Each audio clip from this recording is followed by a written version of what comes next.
আসসালামু আলাইকুম। কেমন আছেন সবাই? আশা করি আল্লাহর রহমতে সবাই অনেক অনেক ভালো আছেন। সমাজসেবা অধিদপ্তরের সমাজকর্মী ইউনিয়ন পদে ২০৯টি পদে নিয়োগ বিজ্ঞপ্তি প্রকাশিত হয়েছে। এই নিয়োগ বিজ্ঞপ্তিতে কারা কারা আবেদন করতে পারবে, কারা কারা আবেদন করতে পারবে না, শিক্ষাগত যোগ্যতা, কবে থেকে আবেদন শুরু হবে এবং কতদিন পর্যন্ত আবেদন করা যাবে জানাবো বিস্তারিত আজকের এই ভিডিওটির মাধ্যমে।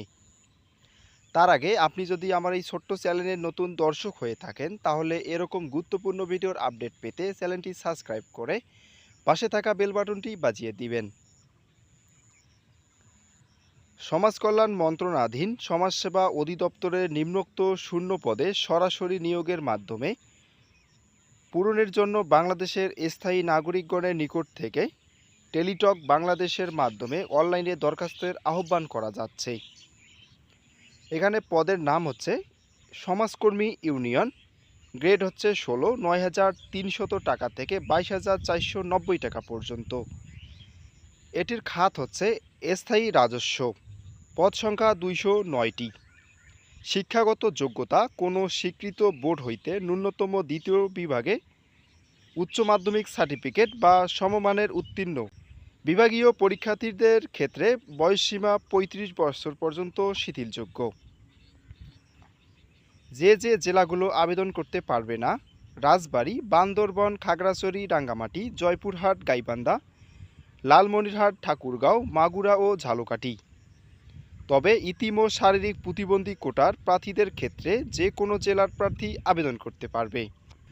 নিয়োগের জন্য আবেদনকারী সাধারণ প্রার্থীর বয়স ১২/৬/২০২৪ তারিখে ১৮ হতে ৩০ বছর এবং বীর মুক্তিযোদ্ধা ও বীর শহীদ মুক্তিযোদ্ধাদের পুত্র কন্যাগণের ক্ষেত্রে বয়স ১৮ থেকে ৩২ বছর। বীর মুক্তিযোদ্ধাদের পুত্র কন্যাগণের বয়স ১৮ থেকে ৩০ বছর। শারীরিক প্রতিবন্ধী প্রার্থীর জন্য বয়স ১৮ থেকে ৩২ বছর। বয়সের ক্ষেত্রে অ্যাফিডেভিট গ্রহণযোগ্য নয়।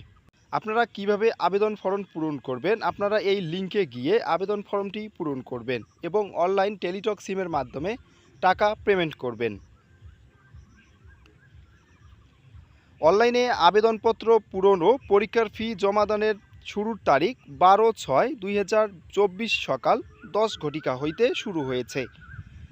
অনলাইনে আবেদনপত্র জমাদানের শেষ তারিখ সময় ১৮/৭/২০২৪ রাত ১১:৫৯ পর্যন্ত। উক্ত সময়সীমার মধ্যে ইউজার আইডি প্রাপ্ত ব্যক্তিগণ পরবর্তী ৭২ ঘন্টার মধ্যে SMS-এ পরীক্ষার ফি জমা দিতে পারবেন। এই ছিল আজকের ভিডিও। আশা করি ভিডিওটি ভালো লেগেছে। যদি ভিডিওটি ভালো লেগেই থাকে তাহলে আমার এই ছোট্ট চ্যানেলটি সাবস্ক্রাইব করে পাশে থাকা বেল বাটনটি বাজিয়ে দিবেন। সবাই ভালো থাকবেন, সুস্থ থাকবেন। আল্লাহ হাফেজ।